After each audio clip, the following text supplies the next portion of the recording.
आपका पूरी जिंदगी बदल जाती है, आपका जीने का तरीका, सोच का तरीका, आप बिल्कुल डिफरेंट पर्सनालिटी हो जाते हैं। अगर आप मतलब ये सब वो लोग जानते हैं जो अलीगढ़ मुस्लिम यूनिवर्सिटी के स्टूडेंट रहे हैं किसी भी ना किसी तरीके से। If you are dealing a student as a client और पेरेंट एज अ क्लाइंट, तो you are a service provider, you should be very much aware about your services. हमें जैसे ही एक लेडी फर्स्ट टाइम प्रेग्नेंट होती है या conceive करती है, मुझे लगता है कि हमें उसको उसकी हेल्थ के साथ साथ थोड़ा थोड़ा चाइल्ड डेवलपमेंट के बारे में भी बात करना शुरू करना चाहिए कि आपको कैसा फील होगा, बच्चे को कैसे ट्रीट करना है। क्योंकि एकदम से अगर मेडिकल लैंग्वेज में क्या रिफ्लेक्स एक्शन से शुरू हो जाता है बच्चा, है ना। बोल के लब आजाद है तेरे। आदाब नाजरीन, मैं शारिका मलिक आप सबका खैर मकदम करती हूँ बोल के लब आज़ाद हैं तेरे में। ये पहल आवाज़ द वॉइस की है हर वो कहानी आप तक पहुँचाने की जिसमें किसी न किसी महिला ने सामाजिक बंदिशों को तोड़कर अपनी पहचान बनाई है। आज हमारे साथ मौजूद हैं उज़्मा कमर साहिबा जो बरेली से तशरीफ़ लाई हैं। She is a health care expert and edupreneur. Let's meet her and know her journey. I welcome you ma'am. Thank you so much, thanks for calling. तो सबसे पहले आपको दिल्ली आकर कैसा लग रहा है, कहाँ से शुरू करते हैं? हाँ, दिल्ली से मेरा पुराना कनेक्शन है क्योंकि मैं दिल्ली यूनिवर्सिटी की स्टूडेंट रही हूँ और मैंने यहाँ सर्व भी किया है डिफरेंट ऑर्गेनाइजेशन में। तो it's always a pleasure to be here. Wonderful. तो सबसे पहले जैसे कि मैंने आपके तारुफ में बताया, आप बरेली से आई हैं और बरेली एक छोटा शहर माना जाता है। तो आपकी कैसी जर्नी रही as a student over there और आप कैसी थी जब when you were growing up?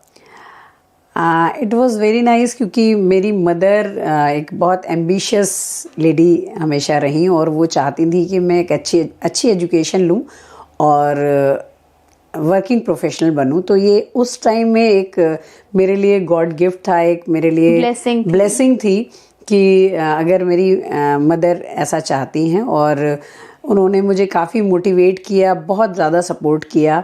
तो मेरी जर्नी में बहुत बड़ा रोल मेरी मदर का रहा है। और बरेली से फिर एएमयू जाना, और एएमयू अपने एक मुख्तलिफ कल्चर के लिए जाना जाता है। एएमयू इज़ अ लाइफस्टाइल जो वहाँ रहा है उसको पता है। तो वो जर्नी कैसी थी? How interesting it was? हम लोगों की फैमिली में एएमयू में दाखिला होना या दाखिला मिलना एक बहुत बड़ी बात होती थी उस टाइम। कॉम्पिटिटिव बहुत सारे एग्ज़ाम्स होते थे, तो कंपटीशन वहाँ का निकालना, तो वो एक आपको स्पेशल रिकग्निशन मिलती थी अपनी फैमिली में और आसपास भी कि आप एएमयू के स्टूडेंट हैं।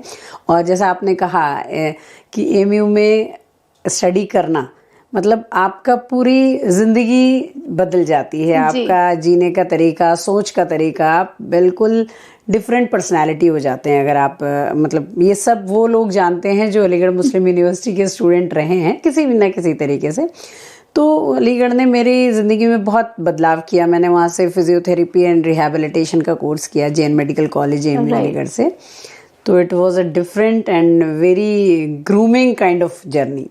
एएमयू से मैंने एक चीज़ सीखी कि नेटवर्किंग की इम्पोर्टेंस क्या होती है लाइफ में, जो शायद हम इतनी जल्दी हमें स्कूल्स में नहीं सिखाया जाता है। अब तो न्यू एजुकेशन पॉलिसी ने एड ऑन्स किए हैं मार्केटिंग, नेटवर्किंग, बट एएमयू में हम लोगों ने बहुत जल्दी सीख लिया था कि नेटवर्किंग बहुत इम्पोर्टेंट है। नाइस। जैसे आपने बताया कि आपने फिजियोथेरेपी सीखी, but I know the version of you as an educationist, और अभी मैंने एक लफ्ज इस्तेमाल किया था एजुप्रेन्योर। So what's that? आप थोड़ा उसे हाईलाइट करें। देखिए, जब आप सीखना शुरू करते हैं और आपका जो तरीका होता है, आपका एटीट्यूड जो होता है वो सीख लर्निंग की साइड होता है, राइट। तो मैंने ये देखा कि जब हम फिजियोथेरेपी पढ़ रहे थे तो फिजियोथेरेपी में हम लोगों को पीडियाट्रिक्स भी पढ़ाया जाता है जो कि बच्चों से रिलेटेड जो भी प्रॉब्लम्स होती हैं, और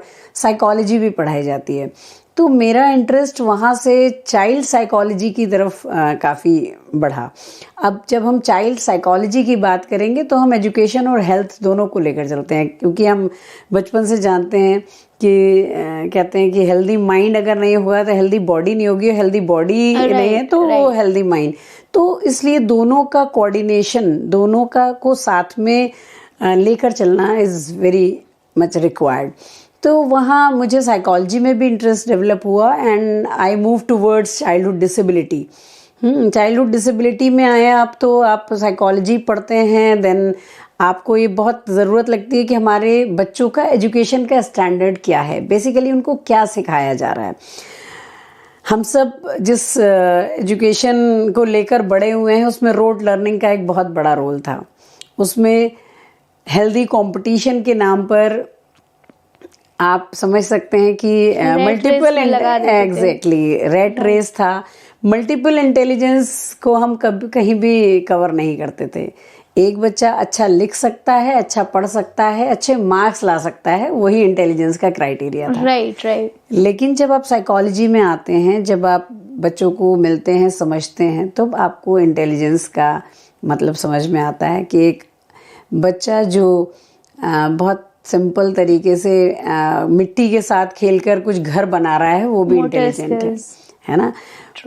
तो बहुत सारी ऐसी चीज़ें हैं जिसको मुझे लगता है कि हम बड़ा इग्नोर करके चलते हैं, और कुछ बहुत बहुत बेसिक चीज़ हैं, जैसे लर्निंग का हमें मतलब नहीं पता होता है, what is learning, what is intelligence.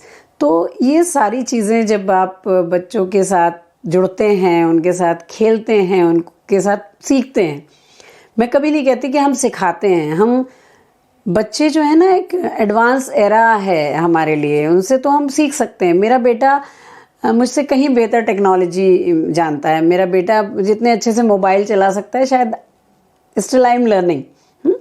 तो वो वाला कंसेप्ट अगर हम सिर्फ सिखाने की बात करें तो ये नाइंसाफी है। हमें सीखना और सिखाना दोनों है। अपना एक्सपीरियंस उनको दें और उनका जो इनोवेटिव, जो उनकी क्वालिटीज हैं, जो उनके इनोवेशंस हैं, उसको अप्रिशिएट करें। That is my point. आपने जिक्र किया हेल्दी माइंड का, मेंटल हेल्थ का। There are two schools of thoughts in that. एक जो कहते हैं कि मिलेनियल्स तक, मतलब जो जनरेशन थी, वो मेंटल हेल्थ की बात ही नहीं करती थी, वो भी एक्सट्रीमिस्ट थी, वो बिलीव ही नहीं करती थी that there is something called mental health. But जो दूसरा स्कूल ये कहता है कि अब जो जेनजीज हैं, they are romanticising mental health and they are just talking about mental health so much कि जरा सी इनकन्वीनियंस हो जाती है and they think that nothing is right. What's your thought in that? Actually मुझे लगता है कि हर चीज़ की प्रॉपर नॉलेज वो बहुत ज़्यादा ज़रूरी है। सिर्फ आप कुछ फैंसी वर्ड्स की तरह मेंटल हेल्थ में अब डिप्रेशन या आप एंजाइटी या कुछ सीख लेते हो, तो मुझे लगता है उसकी एक प्रॉपर नॉलेज के व्हाट एग्जैक्टली डिप्रेशन इज।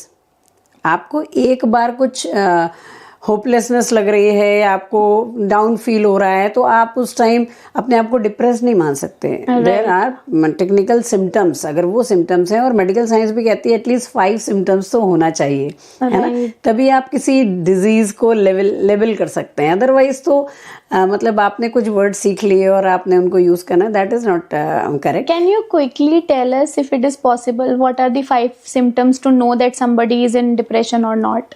हाँ, आपको देखिए आपको मतलब अपने फ्रेंड सर्कल में, अपनी फैमिली के बीच में अगर लोनली फील हो रहा है ना, आपको हमेशा ऐसा लग रहा है कि या तो आप बहुत ज़्यादा गुस्से में हैं या आप बहुत ज़्यादा डाउन हैं, मतलब बहुत ही डिसअपॉइंटमेंट चारों तरफ से आपको लग रहा है।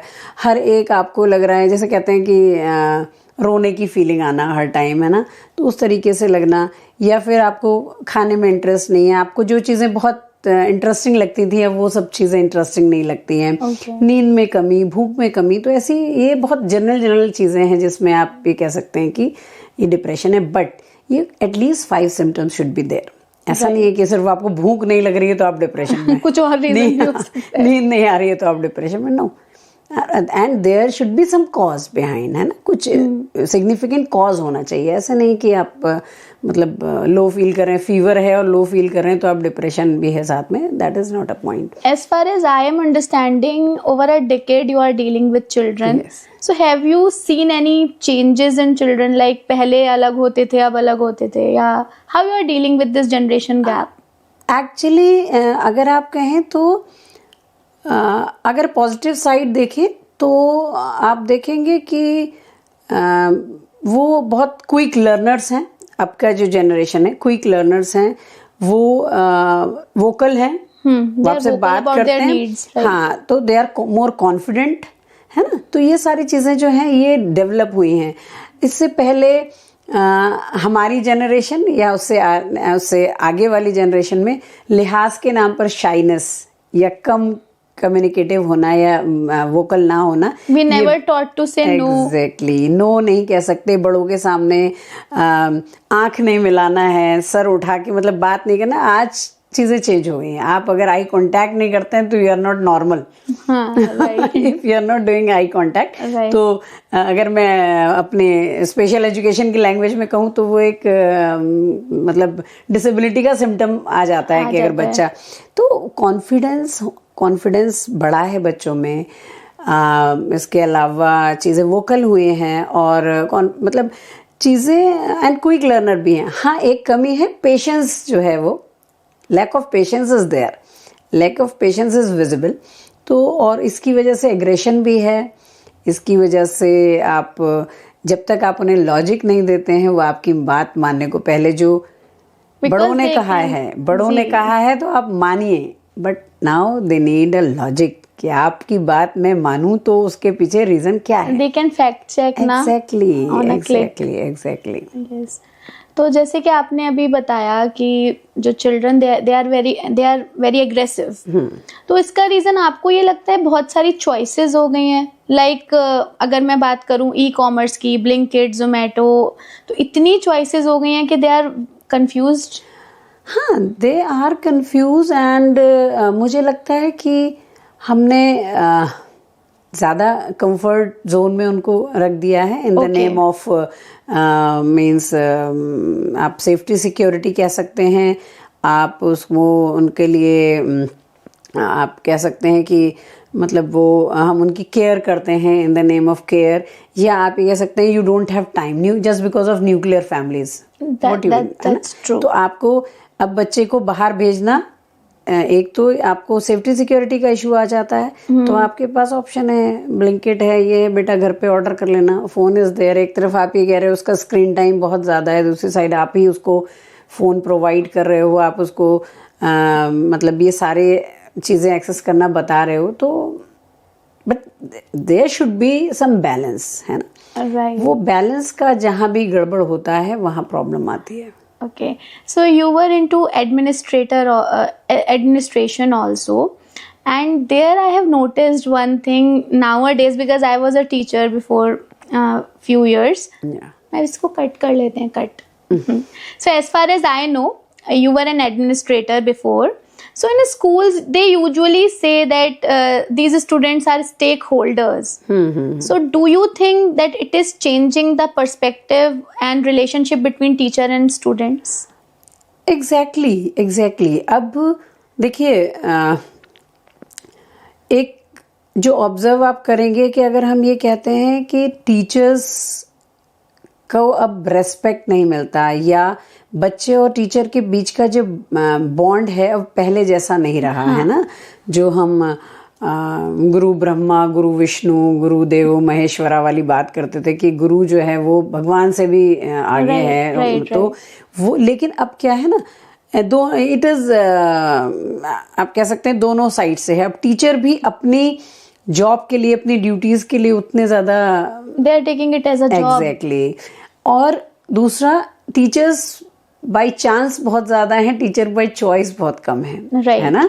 तो उसकी वजह से बच्चों में भी वो आप उन्हें प्रॉपर कंटेंट नहीं दे पा रहे हो, आप उनको प्रॉपर केयर नहीं दे पा रहे हो, वो जो सपोर्ट उनको चाहिए you are not able to provide, क्योंकि आपने वो उस जॉब को की तरह सोचा है इसको, आपने टीचिंग को आपने एक कहते हैं ना सोशल रिफॉर्मर। बट टीचर से जब बोला जा रहा है कि एक क्लाइंट है, आपका स्टेक होल्डर है, तो नहीं, मैं उसी पॉइंट पे आ रही थी कि स्टेक होल्डर है, तो स्टेक होल्डर इसलिए कि आपको अब इसको एक रिस्पॉन्सिबिलिटी की तरह, क्योंकि आप नहीं ले पा रहे थे, बीच में गैप आ गया, राइट, तो अब आप इसको एक रिस्पॉन्सिबिलिटी, क्योंकि स्टेक होल्डर का क्या मतलब है, वो भी तो एक रिस्पॉन्सिबिलिटी ले रहा है ना, राइट, कि तो आपके जो म्यूचुअल बॉन्ड है अब वो इक्वल वाला हो गया। If you are dealing him like a client, तो you are a service provider now. Okay, if you are dealing a student as a client or parent as a client, so you are a service provider.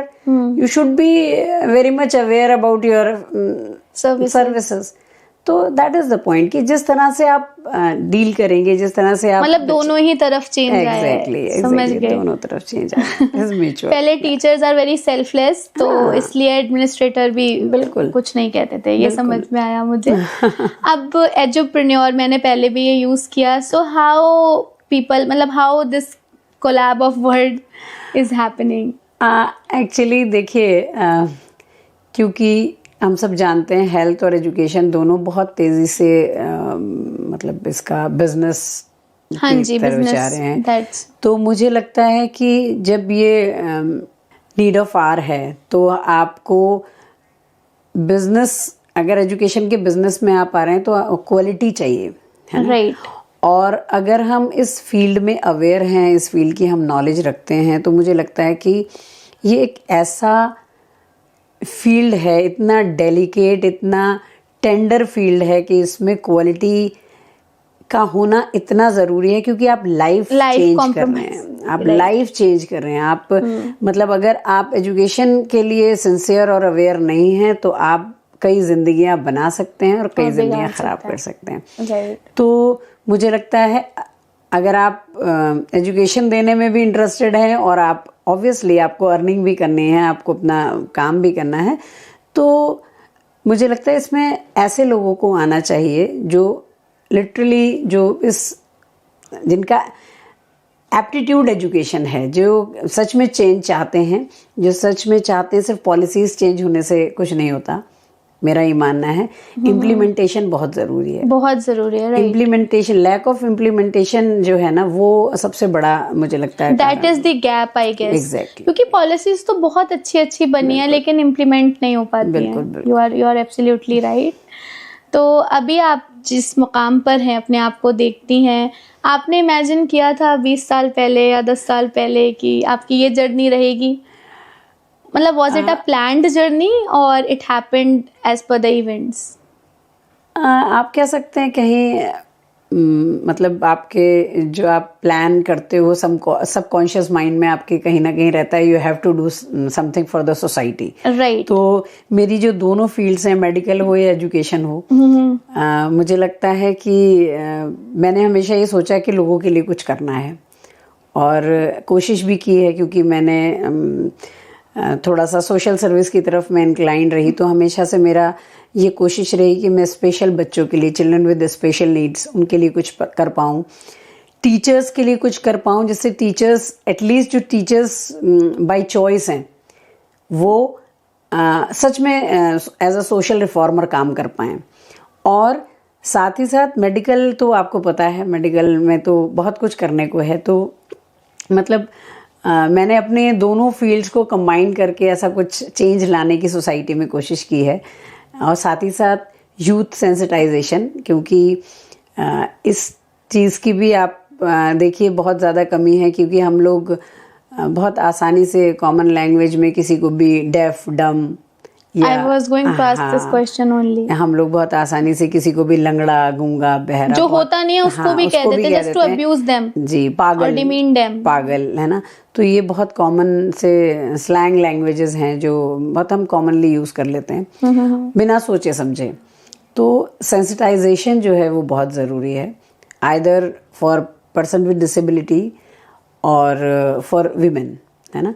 तो मेरी ये कोशिश है कि education और health के ज़रिए मैं मतलब सोसाइटी में कुछ ऐसा चेंज ला पाऊँ जिसकी बहुत ज़्यादा रिक्वायरमेंट है। लाइक इन दिल्ली एक बार वुमेन्स डे सेलिब्रेट हो रहा था, तो some girls were not relating to that, and which is very good. I appreciate कि उन्हें नहीं समझ में आ रहा है कि वुमेन्स डे क्यों मनाना चाहिए. लेकिन क्योंकि आपका ताल्लुक टियर 2 टियर 3 सिटीज में आपने काम किया है, आपको लगता है कि वाकई अभी वहाँ भी हालात बदले हैं या अभी बहुत बदलाव की ज़रूरत है? देखिए, हालांकि कुछ लोगों को बहुत जो टफ एफर्ट्स कर रहे हैं उनको ख़राब भी लग सकता है. हम बेसिक रूट पे पहुँचे ही नहीं हैं. हम लड़कियों को ताइक्वांडो सिखाते हैं, हम तलवारबाजी, घुड़सवारी, और आप ये करिए, और मतलब आप एम्पावरमेंट के नाम पे उन्हें एक लड़ाकू विमान बना रहे हैं, ठीक है. लेकिन किससे लड़ना है? किससे लड़ना है? आपको लड़ाई तो अपने घर से शुरू करनी होगी ना जी. आपको, इसका मतलब तो आपको अपने फादर से भी लड़ना है, आपको अपनी मदर से भी लड़ना है, जिसने जब 2 ग्लासेस में दूध दिया तो उसमें 1 ग्लास में थोड़ा कम भी चलेगा और 1 ग्लास पूरा भरा होना चाहिए. right. तो मुझे लगता है माइंडसेट से लड़ना exactly, जो लड़ाई है ना, वो मुझे लगता है कि हमें चेंज माइंडसेट को करना होगा, चेंज एटीट्यूड में लाना होगा, और वो हमें शुरुआत अपने घर से करनी होगी, ना कि हम विमेन एम्पावरमेंट के नाम पर बड़ी बड़ी बातें करें और लड़ना सिखाएं और डिफरेंट टाइप के स्लोगन्स यूज़ करें. तो मेरा ये मानना है, ये अपना अपना ओपिनियन भी हो सकता है, लेकिन अगर हम थोड़ा सा सोचेंगे इस पे तो आप सबको महसूस होगा कि शायद बेसिक रिक्वायरमेंट यही है. जैसे आपने बोला आप यूथ वर्कशॉप्स करते हो to tell them that how to treat a women. आपको क्या लगता है, क्योंकि आप एक पेरेंट भी हैं, जी जी, are Indian parents ready to be a parent? I mean, जैसे आपने बोला ना टीचर्स बाय चांस, मुझे ऐसा लगता है पेरेंट्स बाय चांस ज्यादा हैं. बिल्कुल. सो डू यू थिंक उनको भी किसी ऐसी वर्कशॉप की जरूरत है? बिल्कुल, बहुत ही अच्छा क्वेश्चन है आपका, और ये मुझे लगता है बहुत से लोगों को कुछ सोचने पे मजबूर करेगा, क्योंकि जो पेरेंटिंग की वर्कशॉप है, बेसिकली हम पेरेंटिंग की वर्कशॉप भी करते हैं, लेकिन पेरेंटिंग की वर्कशॉप हम बच्चों को कैसे पढ़ाएं, कैसे स्कूल सेलेक्ट करें, ये सारी चीज़ें, लेकिन हमारी माएँ चाइल्ड डेवलपमेंट नहीं जानती. राइट. उनको उनकी जो मतलब आप चाहे मदर कहें या आप सासू माँ बोलें, वो लोग जो बता देती हैं, जो वो सही चीज भी हो सकती है, वो फैक्ट भी हो सकता है, और अपना एक्सपीरियंस है. लेकिन इस फील्ड में हम लोग कुछ भी नहीं सोच रहे हैं. हमें मदर की हेल्थ के बारे में बताने पे अभी हम थोड़ा सा फोकस करते हैं, लेकिन चाइल्ड डेवलपमेंट पे अभी हम बात नहीं करते. हमें जैसे ही एक लेडी फर्स्ट टाइम प्रेग्नेंट होती है या कंसीव करती है, मुझे लगता है कि हमें उसकी हेल्थ के साथ साथ थोड़ा थोड़ा चाइल्ड डेवलपमेंट के बारे में भी बात करना शुरू करना चाहिए, कि आपको कैसा फील होगा, बच्चे को कैसे ट्रीट करना है. क्योंकि एकदम से अगर मेडिकल लैंग्वेज में क्या, रिफ्लेक्स एक्शन से शुरू हो जाता है बच्चा, है ना. बहुत सी चीज़ें बच्चा सीख कर आता है, नेचर सिखाता है उसको. फिर उसको कैसे आपको समझना है बच्चे को छोटी छोटी एक्टिविटीज़ से, और अपनी चीज़ें थोपना, वो थोड़ा सा मुझे लगता है कम करना पड़ेगा. आप मेरा बच्चा आ रहा है, मेरा बच्चा बड़े होकर मेरा ध्यान रखेगा, मुझे डॉक्टर बन के दिखाएगा. हाँ, ये भी एक क्वेश्चन है जो मैं वेस्टर्न में, मतलब आपने देखा होगा 18 के बाद बच्चे को अलग कर दिया जाता है वेस्टर्न कल्चर में. वो शायद इसलिए होता है, वो उम्मीद नहीं रखते हैं कि बच्चा कुछ करेगा. यहाँ पर बहुत भार होता है माँ बाप के टूटे सपनों का कि बच्चा पूरा करेगा. बिल्कुल बिल्कुल सही बात. वो मुझे लगता है कि आप उसको समझें, उसको जानें, आपका पार्ट है वो, है ना, बहुत ही. तो लेकिन आपको इसमें मुझे लगता है उससे भी बात करना चाहिए, उसको भी समझना सुनना चाहिए, ना कि आपने डिसाइड कर लिया किस स्कूल में भेजना है, कैसे कपड़े पहनाना है, किस तरह से बच्चा बोलेगा, क्या बच्चा करेगा. Everything you have decided. Even हमारे यहाँ तो ट्रेडिशन है कि बच्चे के पैदा होने से पहले डिसाइड, लड़की होगी तो ये नाम होगा, ये बनेगी, लड़का होगा तो ये नाम होगा, ये बनेगी. तो इस तरह से मतलब उसके लिए तो चॉइस नहीं रखते. जब तक वो समझ पाता है दुनिया को, फिर आप उसको कहना शुरू करते हो. एक और चीज बच्चा देखता है, जो उसकी माँ है, बहुत ग्लोरीफाई किया जाता है selfless mother, a mother who doesn't have any life, ये बहुत कहा जाता है कि अब तुम्हारी क्या जिंदगी है, बच्चों के लिए जीना है, और माएँ भी ये बात बहुत खुश खुश कहती हैं। मतलब 35-40 की उम्र की जो मतलब यंग महिलाएं हैं वो भी ये बातें बहुत खुशी से कहती हैं कि अब हमारा तो क्या ही है, बच्चों के लिए जीना है। इस पर आपका क्या ओपिनियन है? देखिए, ये भी पर्सन टू पर्सन वेरी करता है ना, पर्सन टू पर्सन वेरी करता है। और मुझे नहीं लगता कि सेल्फलेस में मतलब मैं माँओं को नाराज नहीं करूंगी, मैं भी माँ हूँ, तो सेल्फलेस लव कुछ नहीं होता। कहीं ना कहीं आप उम्मीदें बच्चे से भी कर रहे हैं, कहीं ना कहीं आप अगर उसको एक अच्छा इंसान बनाने की बात करते हैं तो वो अच्छा इंसान आप हमेशा मतलब more productive in the sense कि आपका सपना है कि वो डॉक्टर बन जाए, आपका सपना है कि मॉनेटरी, और आपकी सोसाइटी में एक आपकी पहचान हो, आपके मेरा हाँ है ना, वो एक अच्छा इंसान बने। इसीलिए हम शायद पीछे रह जाते हैं अच्छा इंसान बनाने में, क्योंकि हम इस तरफ सोचते नहीं हैं, हम इस तरफ नहीं सोचते।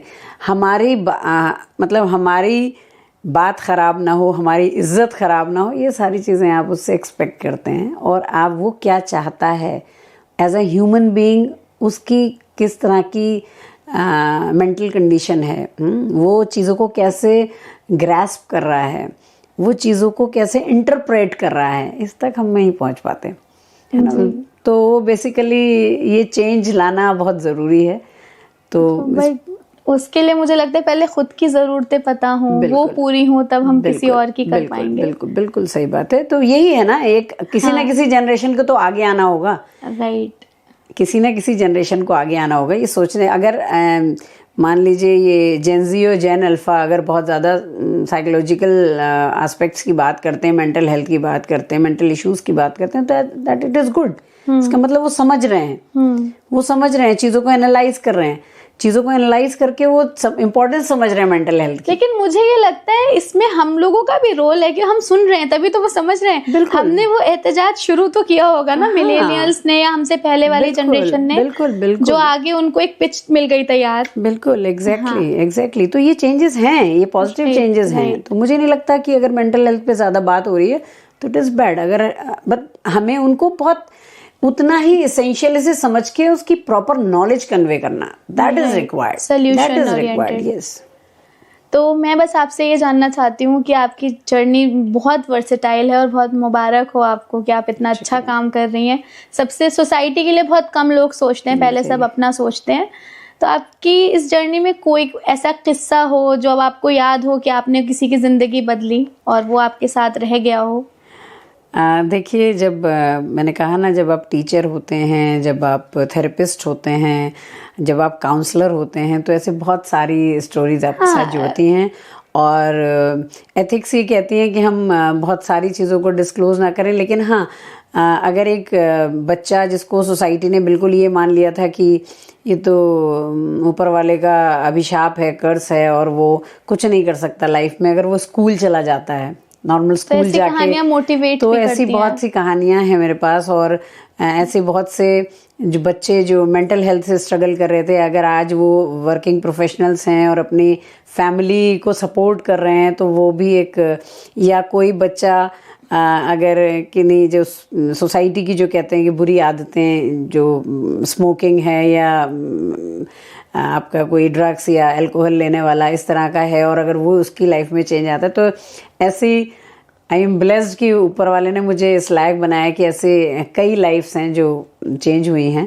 और मतलब कई रिलेशनशिप्स भी ऐसे होते हैं कि कई बार आप अगर मान लीजिए किसी को फैमिली में अच्छे से एडजस्ट करना आप सिखा दिया, मम्मी का बेटे का या पापा का बेटे का रिलेशन अच्छा आपने करा दिया, फैमिली थेरेपी, तो ऐसे तो बहुत सारे एग्जाम्पल्स हैं जो काफ़ी सेटिस्फैक्ट्री भी लगते हैं। और बच्चे जब मिलते हैं या क्लाइंट जब मिलते हैं, मैं भी क्लाइंट ही बोलूँगी, और फैमिलीज जब मिलती हैं और वो आपको याद रखती हैं, कभी आपकी बर्थडे पे याद रखती हैं, या आपको कहीं आपको कोई मिलता है उनसे जानने वाला, तो आपके बारे में बात करते हैं, तो वो बहुत रिवॉर्ड लगता है, बहुत आपको खुशी होती है उन सब बातों से। तो बस आखिरी क्वेश्चन मेरा यही है कि बरेली में ही जहाँ आप वापस जाएंगी, कोई बच्ची आपको सुन रही हो, तो आप उससे क्या कहना चाहेंगी? मैं बच्ची से तो ये कहना चाहूँगी कि अपने अंदर की आवाज़ को ज़रूर सुने, और सोसाइटी को समझें। ऐसा नहीं है कि हमेशा आपको लड़ाई करना है या लड़कर ही जीतना है। मुझे लगता है अगर आपका विजन और मिशन क्लियर है तो आप कुछ भी अचीव कर सकते हो। आपको कोई हर्डल्स या कुछ नहीं, एक दिन जिस दिन आप सक्सेसफुल हो जाते हो, आपकी वही सारी जो कमियां थी ना, वो आपकी सक्सेस स्टोरी का हिस्सा हो जाता है। तो मुझे लगता है कि रुकना नहीं है, आप चलते रहिए। और अगर आपको खुद को ठीक लगता है कि मैं जो कर रही हूँ वो ठीक है और मैं उसको एक मुकाम तक पहुँचा पाऊँगी, बिना रुके उसके लिए चलते रहिए। और जब आप मुकाम पे पहुँच जाएंगे तो दुनिया आपके साथ होगी, वो आपके लिए ताली बजाएगी। आपके दुपट्टे को देखकर मुझे एक शेर याद आता है मजाज साहब का। आप एएमयू से हैं तो आप पर डेडिकेट भी मुझे देखना पड़ेगा कि मैं गलती ना कर दूं। तेरे माथे पे ये आंचल बहुत ही खूब है लेकिन, तेरे माथे पे ये आंचल बहुत ही खूब है लेकिन, तू इस आंचल से एक परचम बना लेती तो अच्छा था। तो बहुत शुक्रिया, आपने इस आंचल को परचम ही बनाया है and you are a flag bearer of positivity. So thank you so much for joining us. Thank you so much. God bless you. तो आप सब सुन रहे थे उज़्मा कमर साहिबा को बोल के लब आज़ाद हैं तेरे में। अगले एपिसोड में फिर किसी नए गेस्ट के साथ मुलाकात होगी। तब तक के लिए ख्याल रखें। शुक्रिया।